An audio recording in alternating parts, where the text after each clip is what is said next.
तानि त्रेतायां बहुधा सन्ततानि तान्याचरत नियतं सत्यकामा केशवः पन्था सुकृतस्य लोके। अगला मंत्र। यदा लीलायते हर्षिः समिद्धे हव्यवाहने तदाज्य भागावन्तरेण आहुति प्रतिपादयेत्। यदा लीलायते हर्षिः समिद्धे हव्यवाहने तदाज्य भागावन्तरेण आहुति प्रतिपादयेत्। श्रुति माता इस प्रकरण में सत्यकामी लोगों के लिए साधना बताती है। सत्यकामी का अर्थ हम पीछे देख चुके हैं। कामना विशिष्ट जीव, जो कामनाओं से युक्त है, जिसमें जीवत्व भाव अभी बना हुआ है, जिसको लौकिक समृद्धि, संपत्ति, ऐश्वर्य, इन सब उपलब्धियों को प्राप्त करने की इच्छा है। ऐसे व्यक्ति के लिए श्रुति माता कहती है, कर्म एक बहुत अच्छा उपाय है। आरुरुक्षोर मुनेर योगम कर्म कारण मुच्यते। गीता जी के 6ठे अध्याय में भी भगवान यही कहते हैं कि जो अध्यात्म मार्ग का पथिक है और जो प्रारंभिक अवस्था में है, जो अभी चलना सीख रहा है,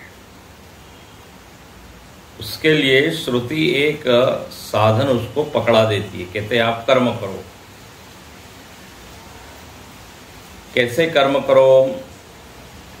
तो बोले निस्वार्थ, निष्काम। ये उपाय वहां बताया। यहां पे श्रुति माता कहती है कि आप वैदिक कर्मों को करो।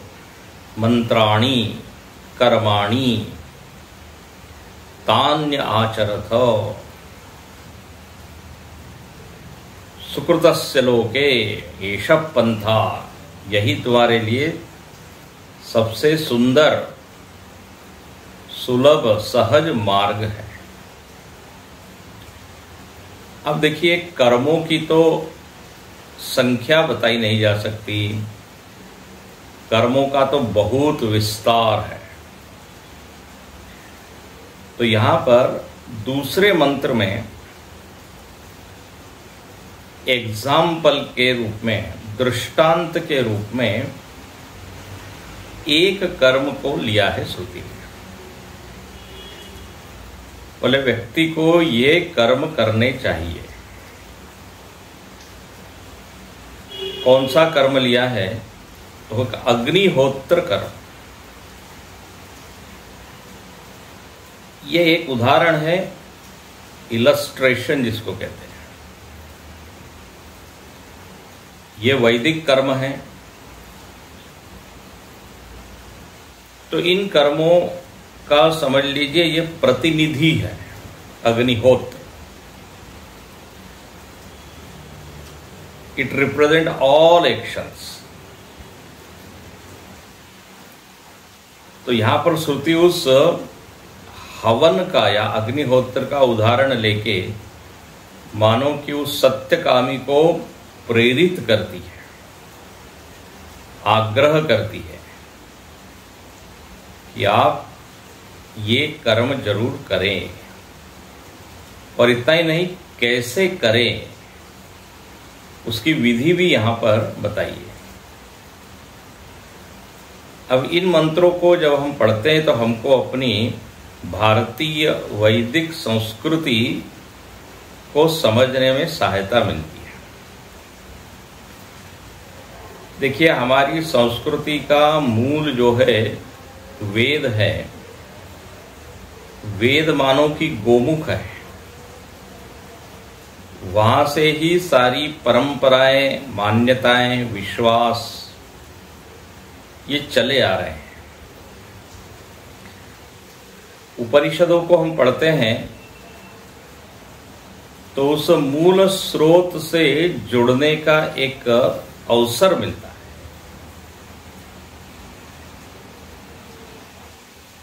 जैसे गोमुख से गंगा जी निकलती है, उसका नाम है भागीरथी। 3 धाराएं हैं, मंदाकिनी, अलकनंदा। एक बद्रीनाथ से निकलती है, केदारनाथ से, लेकिन अंततः उसको हम कहते हैं गंगा, गंगा जी। और ये गंगा जी जब बहती है, गंगा सागर तक जाती है, उसमें तरह तरह की छोटी मोटी नदियां आके मिलती है।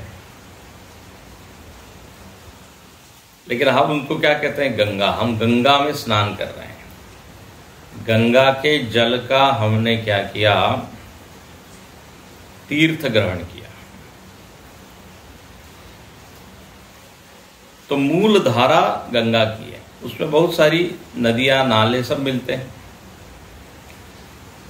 ऐसे ही हमारी मूल संस्कृति वैदिक है। अब हजारों साल की यात्रा है, तो इसमें अनेक संस्कृतियां आई, उसका भी प्रभाव अपने सनातन धर्म पर पड़ा है। कुछ परंपराएं लुप्त सी हो गई, कुछ परंपराएं चालू है। भले ही उसकी धारा बिल्कुल पतली है, लेकिन है। तो जो मूल जल बह रहा है, मूल जो धारा बह रही है, उसका यहाँ थोड़ा सा संकेत किया है। प्राचीन काल में तो बहुत अच्छे से ये परंपराएं थी, लेकिन अब पाश्चात्य संस्कृति का प्रभाव, आधुनिकता का प्रभाव, उससे ये कहीं कहीं हमको ये सब परंपराएं दिखने को मिलती है। तो यहाँ पे एक चित्र है।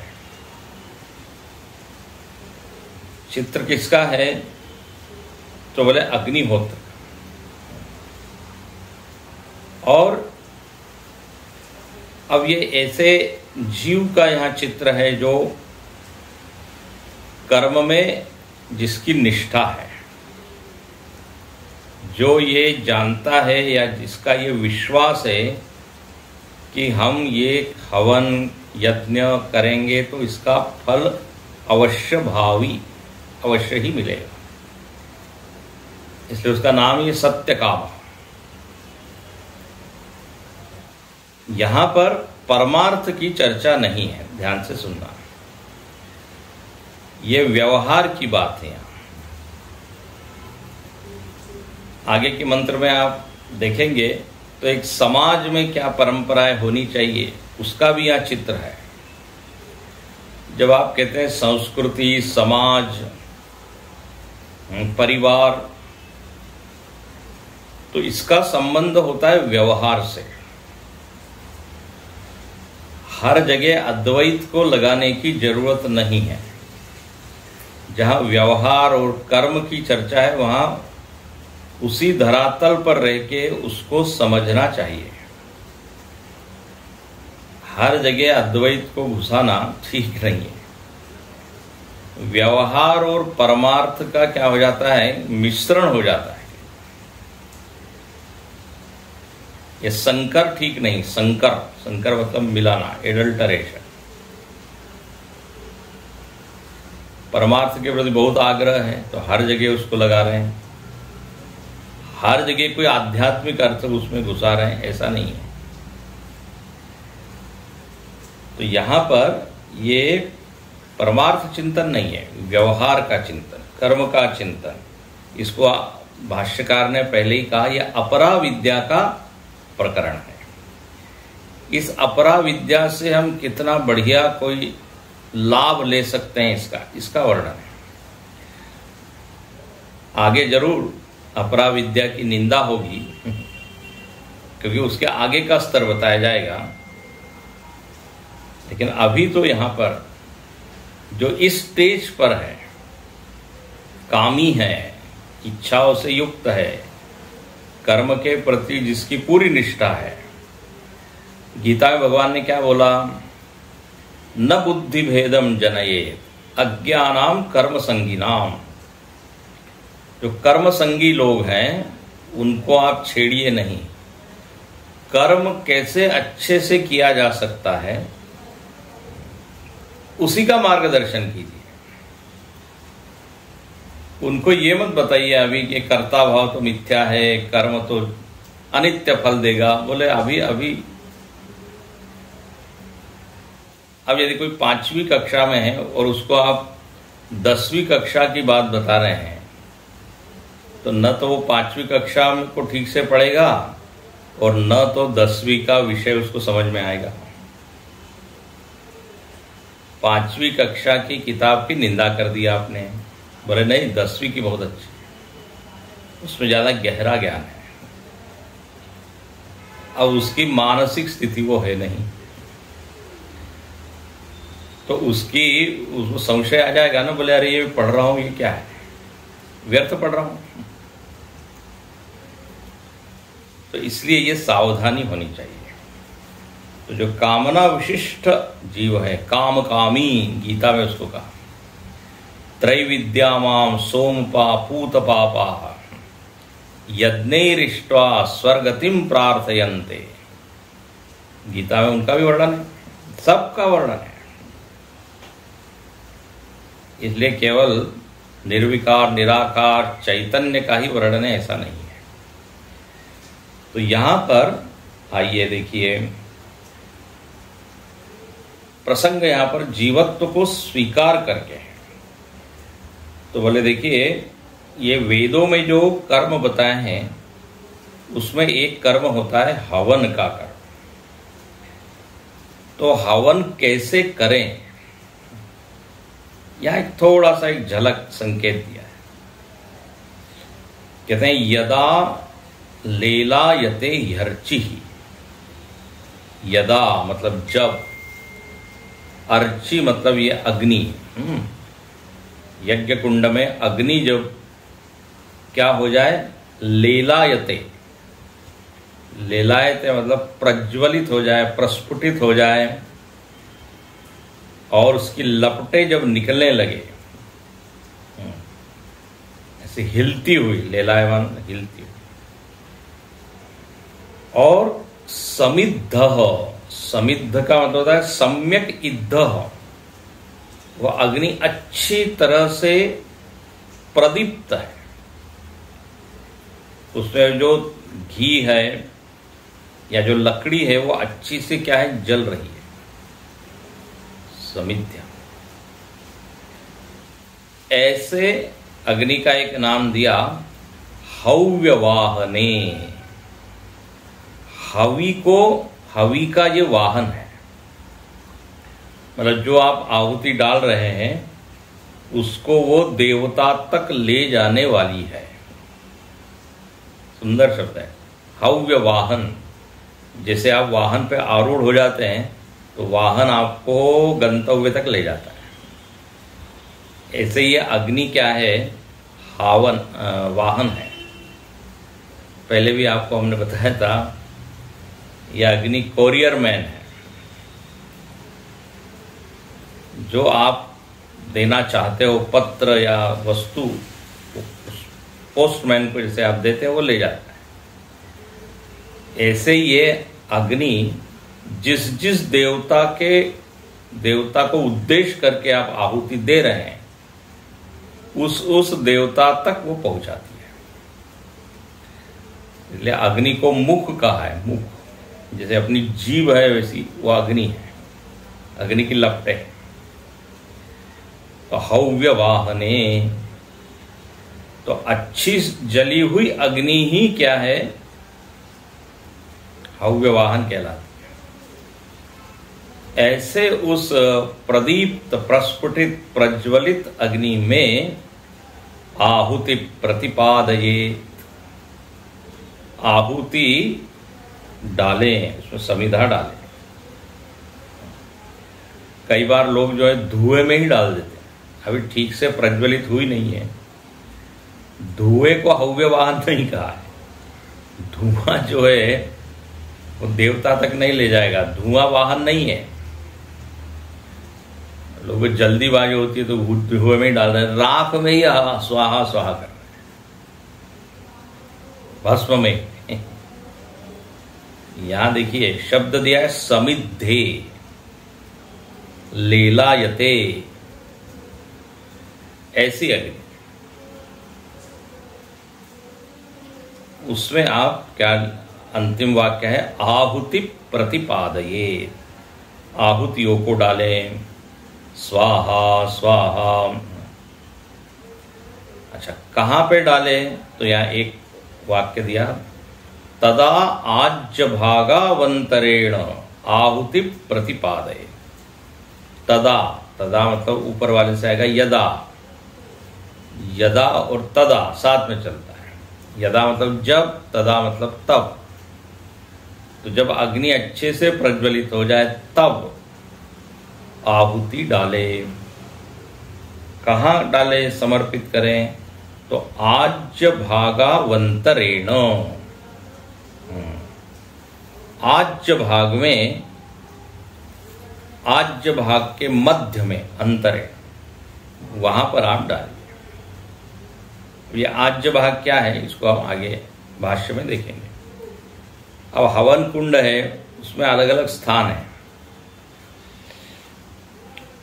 तो कहां पर क्या आहुति डाले ये यहां पर समझा रहे हैं, बता रहे हैं श्रुति माता। अब कहते हैं भाष्यकार उसका अच्छे से विस्तार करते हैं, समझाते हैं, क्योंकि ये देखो वैदिक ये कर्मकांड है। आजकल हम लोग इस वेद से बड़े दूर हो गए हैं। हवन आदि हम करते हैं, लेकिन कहीं कहीं कभी कभी ऑकेजनली हम करते हैं, लेकिन प्राचीन काल में तो ये नित्य का काम होता था। इसलिए देखिए भाष्यकार क्या लिखते हैं, तत्र अग्निहोत्रमेव तावत् प्रथमम प्रदर्शनार्थम उच्यते। बोले पीछे के मंत्रों में तो आया था, पीछे के मंत्र क्या आया था, तदेतत् सत्यम मंत्रेषु कर्माणि। वैदिक मंत्रों में अनेक कर्म बताए हैं और उनका आचरण व्यक्ति को करना चाहिए, यह आया था पीछे। अब उन्हीं कर्मों में से एक कर्म ले लिया, वो है अग्निहोत्रम एव प्रथमम। ये अग्निहोत्र क्या है, प्रथमम, पहला है। सारे कर्मों का मानव की प्रतिनिधि है। इसलिए लिखते हैं प्रथमम प्रदर्शनार्थम उच्यते सर्व कर्मणाम प्राथम्यात्। सारे कर्मों में प्रथम होने के कारण मानो कि ये, जैसे मैंने कहा, प्रतिनिधि है। अब हर कर्म का तो वर्णन हो नहीं सकता, तो एक एग्जाम्पल के रूप में, उदाहरण के रूप में ये लिया है कि हवन करना चाहिए, कैसे करना चाहिए। पहले देखिए ये अग्निहोत्र लोग रोज करते थे, नित्य कर्म में ये, इसलिए इसका यहां पर श्रुति माता उल्लेख करती है, प्रथम है। आर्य समाज के संस्थापक हुए स्वामी दयानंद जी महाराज, उन्होंने इस यज्ञ का बहुत प्रचार प्रसार किया। और आज भी आप देखते हैं जो आर्य समाज में जिनकी निष्ठा है, ऐसे अनेक परिवार हैं, हम लोग भी जानते हैं, तो वो नित्य जो है वो ये अग्निहोत्र करते हैं। 3-4 मिनट का होता है, लेकिन वो करते जरूर है। सुबह उठ के स्नान इत्यादि करके अग्निहोत्र। या अग्निहोत्र के पीछे भावना क्या है? तो अग्निहोत्र में जो मूल वृत्ति है वो है स्वाहा की वृत्ति, समर्पण की वृत्ति। जब आप आहुति डालते हो तो आहुति उस अग्नि में जाके भस्म हो जाती है, विलीन हो जाती है, अपने अस्तित्व को मानो की समाप्त सी कर देती है। बोले आप बड़े हैं, मैं कुछ नहीं। जो हम कहते हैं नमः इदम न ममः, न मम मतलब न मेरा नहीं है कुछ। तो ये आहुति एक समर्पण वृत्ति का प्रतीक है। ये स्वाहा, ये जो हवन है, ये हमको याद कराता है कि आपका जीवन कैसा हो। तो बोले आहुति की तरह, व्यशेम देवहितम यदायुः। हम जो रोज प्रार्थना कर रहे हैं, भद्रं कर्णेभिः शृणुयाम देवा, उसमें आता है हमारी आयु आपके लिए ही समर्पित हो। यज्ञायाचरत कर्म समग्रम प्रविलीयते, गीता में कहते हैं यज्ञ भावना से ही आप सारे कर्म करो, उसी में लाभ है। यज्ञ भावना मतलब यही, स्वाहा की वृत्ति, समर्पण, त्याग, अभिमान की बलि दे दो, अभिमान को जला दो, आसक्ति को जला दो। यज्ञार्थ कर्मणोन्यत्रम लोकोयम कर्म बंधन। भगवान सावधान करते हैं, बोले यदि आप इस स्वाहा वृत्ति को छोड़ के यदि कर्म करते हो, अपने लिए ही करते हो, तो बोले बंधन यज्ञार्थात कर्मण अन्य। यज्ञ के अलावा जिस भी वृत्ति से आप कर्म करोगे, मुझको कितना मिलेगा, कब मिलेगा, कैसा मिलेगा, इसी विचार से यदि हम कर्म करें तो बोले बंधन। लेकिन यज्ञ भावना से करेंगे तो कहते हैं आप मुक्त होते चले जाओगे। और वह यज्ञ का अर्थ शंकराचार्य जी ने विष्णु किया है, यज्ञो वै विष्णु। तो विष्णवे स्वाहा, विष्णु भगवान सारे भगवान के प्रतीक। इसलिए वेदों में एक वाक्य आता है, कस्मै देवाय हविषा विधेम।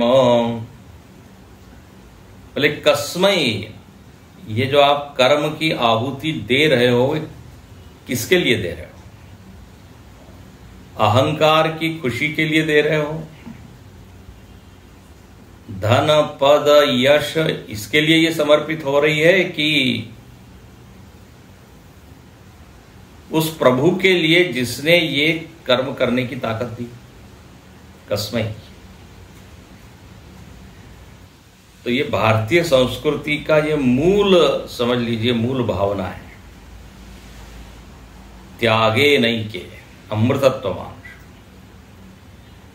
तो ये अग्निहोत्र हमको क्या कराता है? याद कराता है। और यदि हम अग्निहोत्र कर रहे हैं तो अपनी संस्कृति का, समझ लीजिए, हम पोषण कर रहे हैं। ये जो जल बहकर आया है, ये वेद से आया है, ये जो परंपरा है, जो धारा है, यत्र तत्र हमको दिखती है ये धारा, कहीं कहीं अलग अलग किसी विशिष्ट उद्देश्य से लोग हवन करते हुए दिखाई देते हैं। लेकिन यहां पर तो कहा है कि जो क्या नित्य ये अग्निहोत्र करता है। तो भारतीय जीवन में ये वांछित है, बोले ऐसा ही करो आप। सुबह तो ये अग्निहोत्र करो और दिन भर जो कार्य हो रहे हैं उन कर्म में भी यही स्मरण रहे। यद्यत् कर्म करोमि तत्तदखिलम शंभो तवाराधनम। वाक्य भरे पड़े हैं अपने शास्त्रों में इसी भावना को लेकर। तो यहां पर कहा कि ये अग्निहोत्र होना चाहिए। अच्छा, अब देखिए आजकल ये हवन इत्यादि करने के लिए लोग बोलते हैं, बोले क्यों करें? तो इसके लोग लाभ बताते हैं। क्या होता है? रोग ठीक होते हैं, घर का वातावरण अच्छा होता है, जो आहुतिया या अग्नि क्या कहते हैं, घी इत्यादि डाल के उसमें से जो धुआं निकलेगा या जो वातावरण बनेगा, उस वातावरण से घर का जो माहौल है वाइब्रेशन से वो अच्छे होंगे। अच्छा, और दूसरा लौकिक कीट इत्यादि जो है वो खत्म हो जाएंगे। आपके आरोग्य और स्वास्थ्य के लिए भी अच्छा है। तो ये यज्ञ के फायदे बताते हैं। आजकल एक बात देखी गई है, कुछ भी बताते हैं तो उसका आपके स्वास्थ्य पे बड़ा प्रभाव पड़ता है, अनुकूल, ये जरूर बताया जाता है और वो सुन के व्यक्ति करने लगता है। आजकल सारी साधना कैसी है? स्वास्थ्य पर्यवसायी। भले ये करेंगे ब्लड प्रेशर आपका ठीक हो जाएगा, मंत्र का उच्चारण आप करेंगे हार्ट के ऊपर उसका बड़ा अच्छा प्रभाव होगा, ब्लॉकेज निकल जाएंगे ना, ऐसा सब बोलते हैं। रुद्र आदि है ना, रुद्री आदि करेंगे, उस मंत्र का इतना उसका उसमें ऊर्जा निकलती है। तो डायबिटीज और सारे रोग।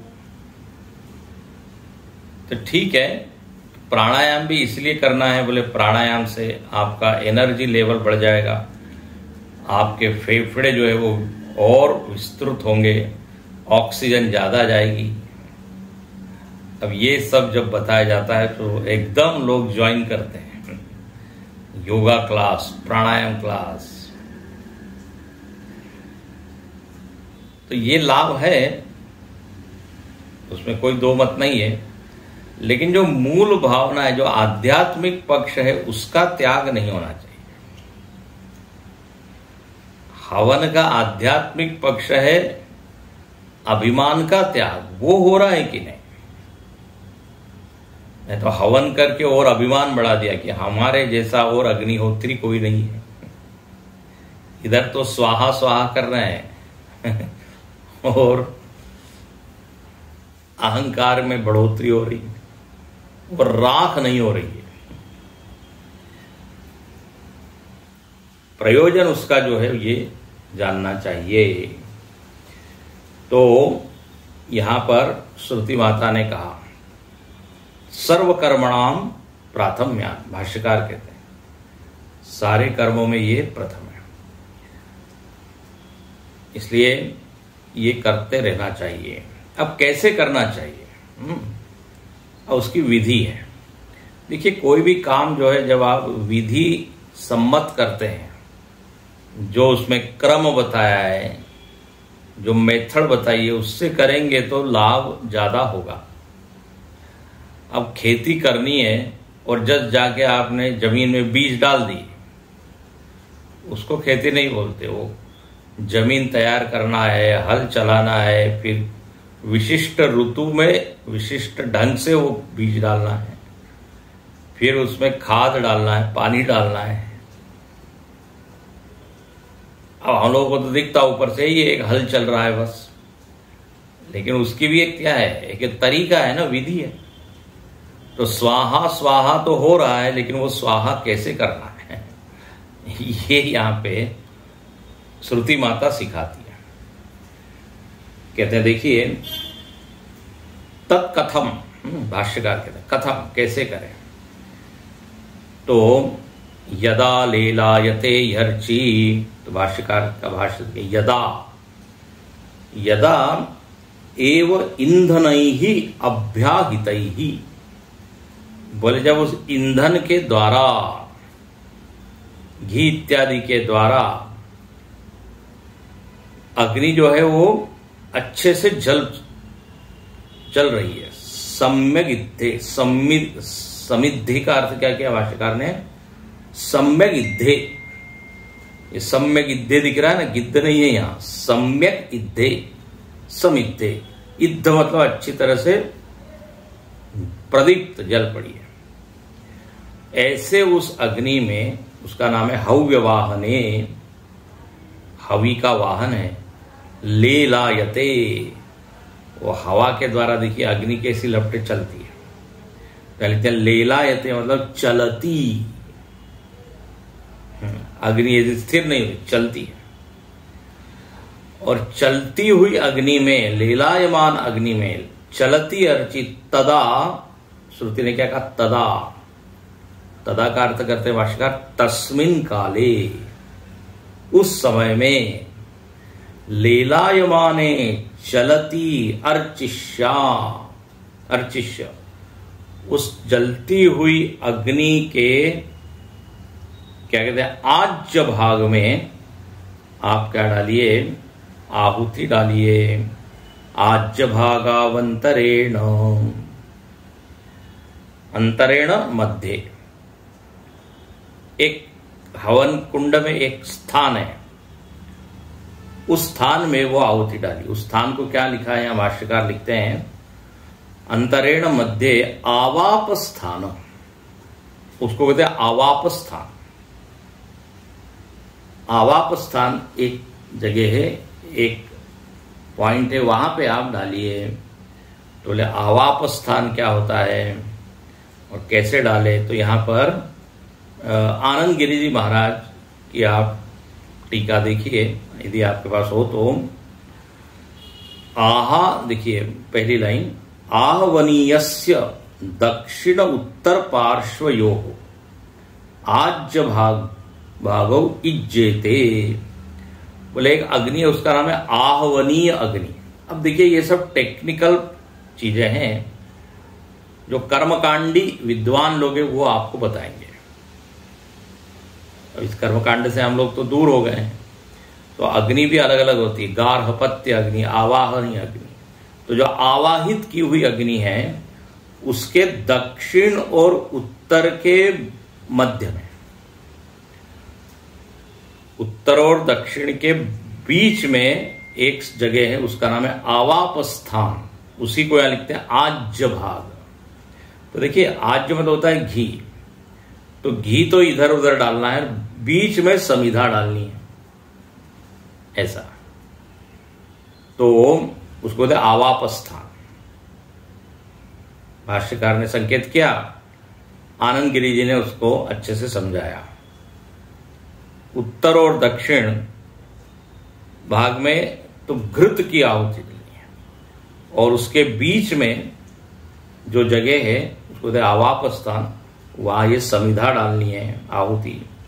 और आहुति में क्या मंत्र बोलना है? तो आनंद गिरि जी लिखते हैं अग्नये स्वाहा सोमाय स्वाहा इति दर्श पूर्णमासे। बोले अग्नये स्वाहा सोमाय स्वाहा ये बोल के आप आहुति डालिए। अच्छा, और कब डालिए? तो यहां संकेत किया है दर्श और पौर्णमास। अमावस, दर्श मतलब अमावस्या, पौर्णमास मतलब पूर्णिमा। तो अभी आगे इसका और वर्णन आएगा। तो इन तिथियों में ये हम डाले, और कहां डाले? तो बोले आवाप स्थान में, इसलिए आगे लिखते हैं तयोर मध्य अग्ने यागा अनुष्ठीयन्ते। जो यज्ञ का अनुष्ठान करते हैं तो वो इसी तरह उस बीच में वो डालते हैं आहुति, समिधा डालते हैं। तन मध्यम आवाप स्थानम उच्यते। देखिए आनंद गिरि जी ने लिख दिया आवाप स्थान। भाष्यकार ने 3 नंबर लिखा था आवाप स्थान, उसका यहां वर्णन कर दिया। अच्छा, अब आइए फिर भाष्य में। आवाप स्थान आहुति प्रतिपादयेत। आहुति ऐसी करके डाले, ऐसा नहीं डाले ऐसी करके। पत्थर नहीं फेंक रहे हैं, कचरा नहीं फेंक रहे हैं, समर्पित कर रहे हैं। तो इस तरह से डाले हृदय से करके लिखते प्रतिपादये, प्रतिपाद पे ये के ऊपर भाष्यकार लिखते हैं प्रक्षिपेत। क्षिप मतलब होता है डालना, जैसा ना प्रक्षेपास्त्र, मिसाइल को बोलते हैं प्रक्षेपास्त्र, तो उड़ता है उसी में। तो ऐसे यहां पर समिधा आप डाल रहे हैं, डालिए। और देवताम उद्देश्य, भाष्यकार लिखते हैं देवता का नाम लेकर, उद्देश्य संज्ञान। तो अग्नये स्वाहा, सोमाय स्वाहा, प्रजापतये स्वाहा, इंद्राय स्वाहा। तो जिस भी देवता का आप हवन कर रहे हैं उसका नाम लेके उसमें डालिए। तो तदाज भागावंतरेण आहुति प्रतिपादयेत। अच्छा, अब यहां पे ये जो आहुति शब्द है ना, ये आहुति शब्द बहुवचन में है, बहुवचन में। तो यहां भाष्यकार कहते हैं बहुवचन में क्यों है? वैसे तो ये दो दो बार ही आहुतियां डाली जाती है, दो दो बार ही बस, जो अग्निहोत्र जो रोज करते हैं। तो बोले फिर दो दो बार तो द्वित्व होना चाहिए, आहुति अनेक अनेक वचन क्यों है? तो भाष्यकार लिखते हैं, देखिए भाष्य में, अनेक अह, अह मतलब होता है दिन, ये अनेकाह लिखा है ना, तो अनेक अह प्रयोग अपेक्षा अपेक्षया आहुति इति बहुवचनम। बोले रोज रोज करते हैं, अह का अर्थ होता है दिन। आप बोलते हैं ना अहोरात्र, अहर्निशम मतलब दिन रात, अहर्निशम दिन रात हम काम करते हैं।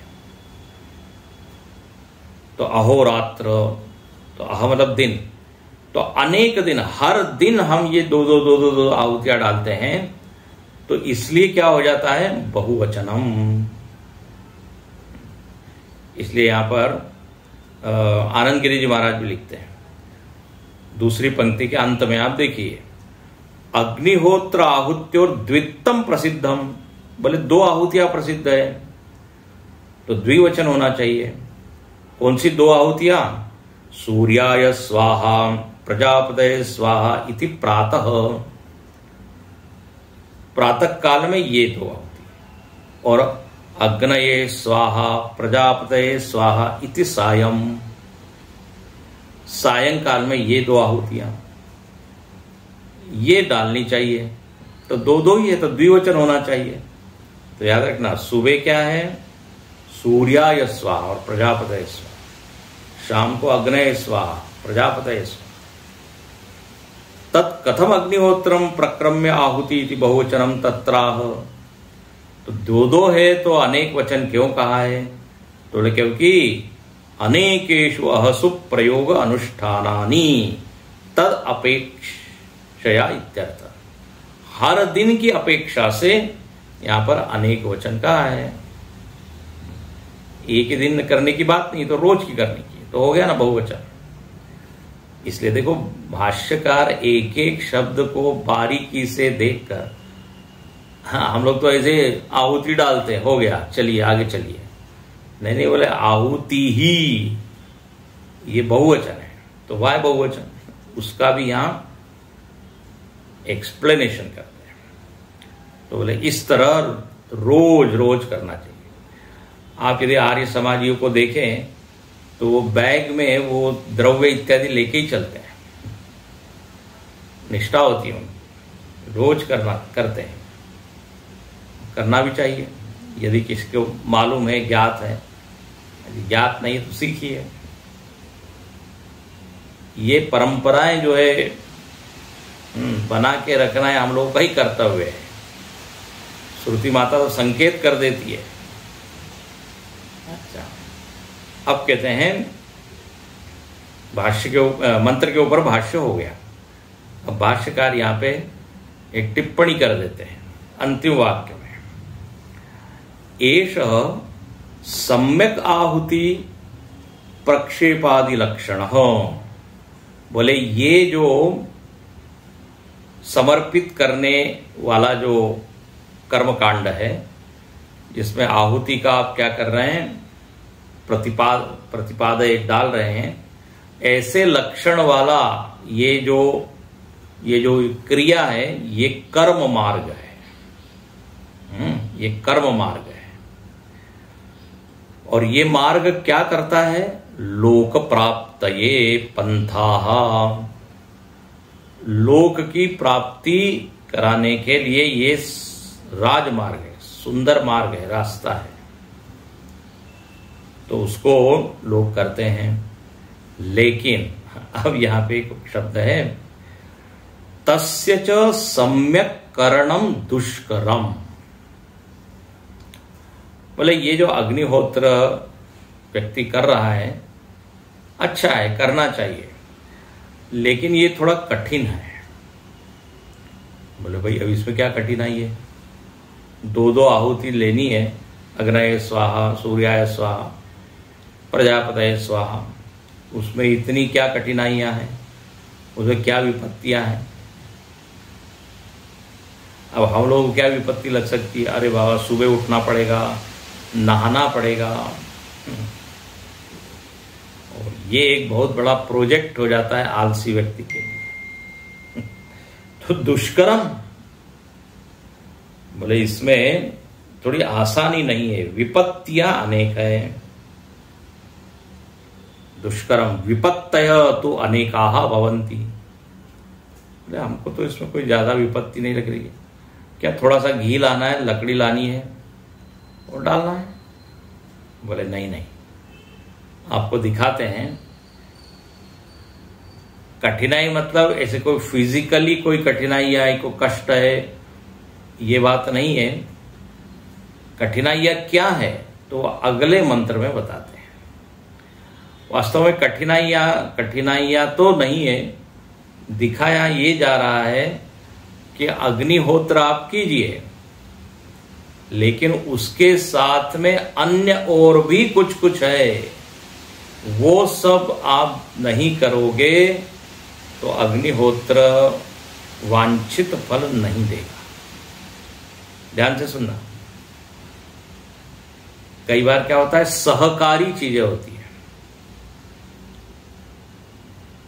एक तो मुख्य चीज होती है, उसके साथ में उसके अंग होते हैं, वो सब भी जब आप नहीं करते तो फिर वो इच्छित फल नहीं मिलता।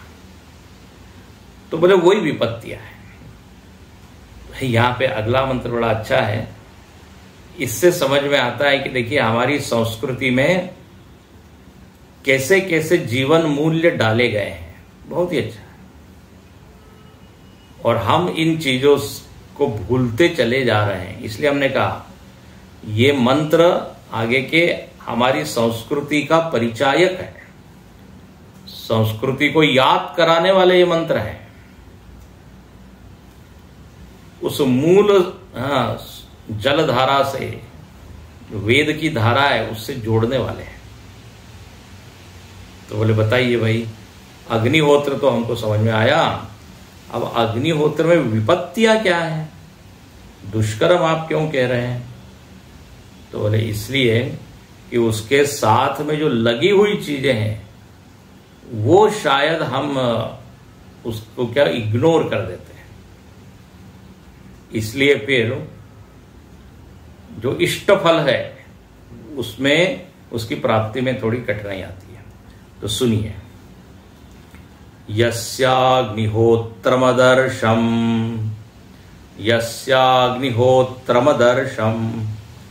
अपौर्णमासम चातुर्यमास्यम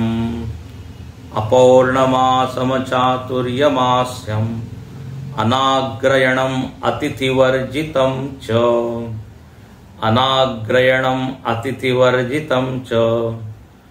अहुतम वैश्वदेवमविधिना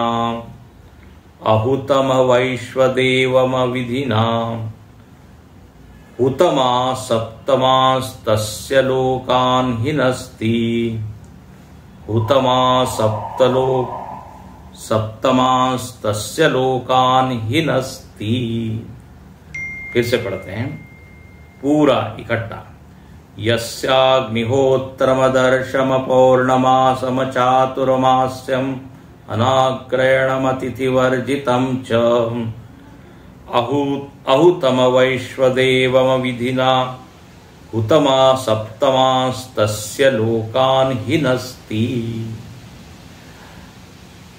बोले जो व्यक्ति अग्निहोत्र कर रहा है, देखो जो अग्निहोत्र करता है उसको अग्निहोत्री कहते हैं, सरनेम भी हो जाता है अग्निहोत्री, सरनेम हो जाता है उपाध्याय, किसी का सरनेम हो जाता है आचार्य, किसी का सरनेम हो जाता है पंडित, आज भी देखते हैं।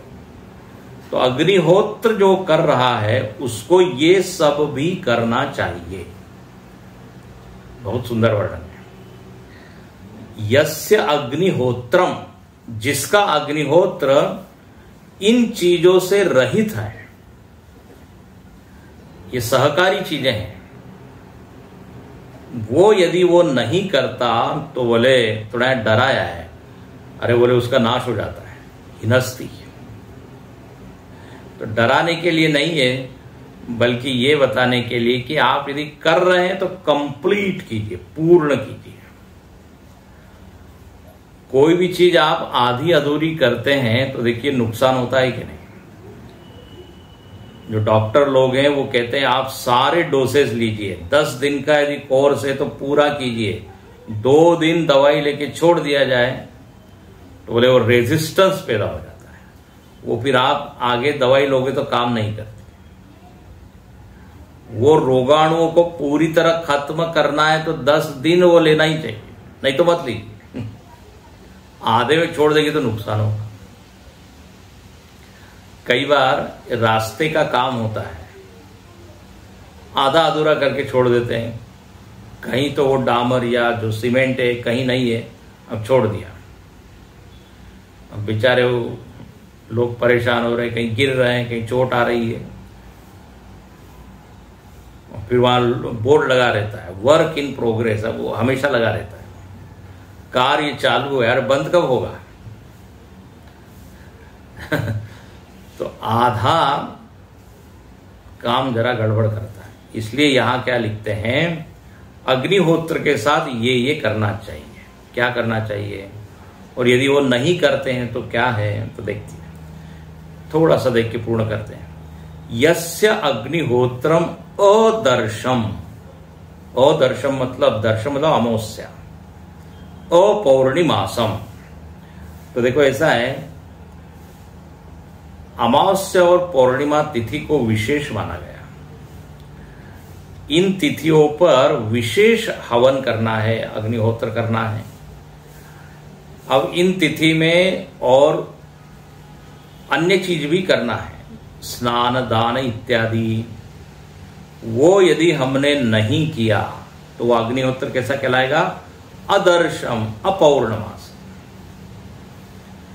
देखिए यही सब परंपराएं आज भी दिखती है गांव में। जो लोग नदियों के तट पे रहते हैं, गंगा जी के तट पे, यमुना जी के तट पे, आप देखते होंगे अमावस्या और पूर्णिमा को विशेष वहां पे भीड़ दिखती, दान करते हैं लोग, बोले आज विशेष पर्व है, स्नान करते हैं। यदि इन तिथियों पे सन्नाटा छाया है, सुनसान है, मतलब क्या हुआ, वो जो परंपरा की जो धारा चल पड़ी थी वो धारा सूख गई, लोग भूल गए। मौनी अमावस्या वगैरह में आप देखिए कितनी भीड़ होती, दान इत्यादि होते हैं। तो यहां तो कहते हैं हर पूर्णिमा और अमावस्या को विशेष कर्म करना चाहिए, क्योंकि उस विशेष उसका प्रभाव होता है। तो अग्निहोत्र तो आप करें, और दर्श पौर्णमास, अमावस्या और पूर्णिमा को जो विशेष करना है वो यदि हम नहीं करते हैं तो थोड़ा अधूरा माना जाएगा। अदर्श पौर्णमासम, फिर कहते हैं अचातुर्मास्यम। अब साल में जो है 4 महीने थोड़े अलग से रखे गए हैं अपने, उसके लिए अलग अलग नाम ही दिया है, चातुर्मास। ये जो चातुर्मास है ये बारिश का इसमें मौसम होता है। चातुर्मास में पहले लोग जो महात्मा लोग घूमने वाले होते थे, परिव्राजक, वो भी रुक जाते थे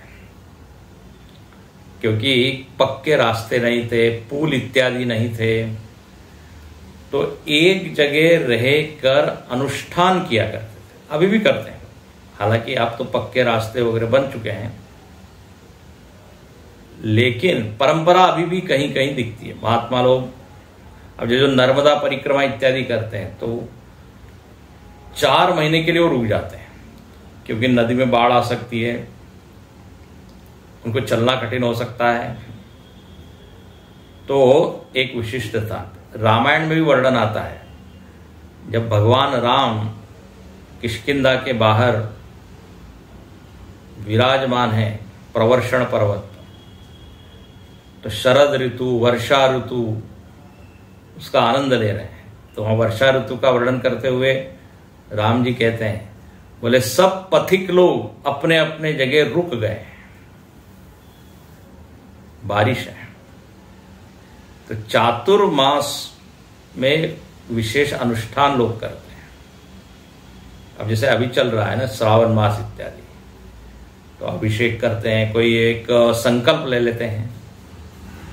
तो यहां लिखते हैं कि जो अग्निहोत्र करता है उसको ये चातुर्मास में करने वाले जो कर्म है वो भी करने चाहिए, नहीं तो अचातुर्मास से हो जाएगा, उसका अग्निहोत्र क्या हो जाएगा, अचातुर्मास। ये सब सहकारी चीजें हैं। और एक और शब्द बोल के मैं पूर्ण करता हूं, अनाग्रयणम। अनाग्रयणम, आग्रयणम, जो आग्रयणम नहीं कर रहा है। आग्रयणम का अर्थ होता है कि जैसे खेती इत्यादि करते हैं लोग, तो पहली जो फसल आती है तो उस फसल का स्वयं उपभोग करने के पहले मंदिर में या किसी ब्राह्मण को दान दिया जाता है। सब्जी इत्यादि उगा रहे हैं तो एक फूल की गोभी, क्या कहते हैं, गोभी का एक फूल मंदिर में पंडित जी को, ब्राह्मण को दिया जाता है। जो अन्न इत्यादि है ना उत्पन्न होते हैं, गेहूं, चावल इत्यादि, तो अलग से निकाल के पहले मंदिर, मठ, आश्रम में दिया जाता है। उसको कहते हैं आग्रयणम। अगाऊ उसको कहते हैं अगाऊ, अन्य जगह उत्तर भारत इत्यादि में। कितनी अच्छी परंपरा है। एक तरह की एक कृतज्ञता है कि भगवान आपकी कृपा से ये हमको मिला है, तो पहला अधिकार आपका है। तो ये आग्रहण करना चाहिए। गुरुजी बता रहे थे, बोले एक परिवार था, वो गांव में रहने वाला, उनके बेटे इत्यादि बड़े बन गए, किसी अच्छे जगह उनको नौकरी मिली, तो बोले पहला जो वेतन आया वो वेतन उन्होंने लाके गुरुजी को, क्योंकि मन में वो वृत्ति पड़ी हुई है कि पहली जो भी कमाई होगी वो भगवान को अर्पित हो। देखिए कितनी अच्छी है परंपरा है।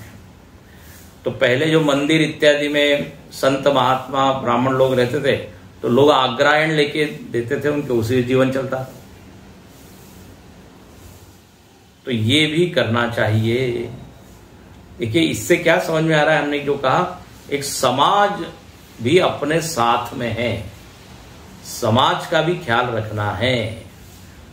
अपने लिए ही हम अग्निहोत्र कर रहे हैं वो तो ठीक है, लेकिन समाज को कौन देखेगा। तो ये गृहस्थियों को करना चाहिए। तो दर्श, पौर्णमास, चातुर्मास्य, अग्रायण, ये 4 चीजें होनी चाहिए। और अतिथि पूजनम, जो अतिथि की पूजा नहीं कर रहा है, अतिथि वर्जितम, बोले तब वो अग्निहोत्र फिर आधा रह गया। कल अब देखेंगे अतिथि पूजन, अतिथि देवो भव, ये अपने भीतर डाल दिया गया है, तो ये भी होना चाहिए। ओम पूर्णमदः पूर्णमिदं पूर्णात् पूर्णमुदच्यते पूर्णस्य पूर्णमादाय पूर्णमेवावशिष्यते। ओम शांति शांति हरि ओम। श्री गुरुभ्यो नमः। हरि ओम।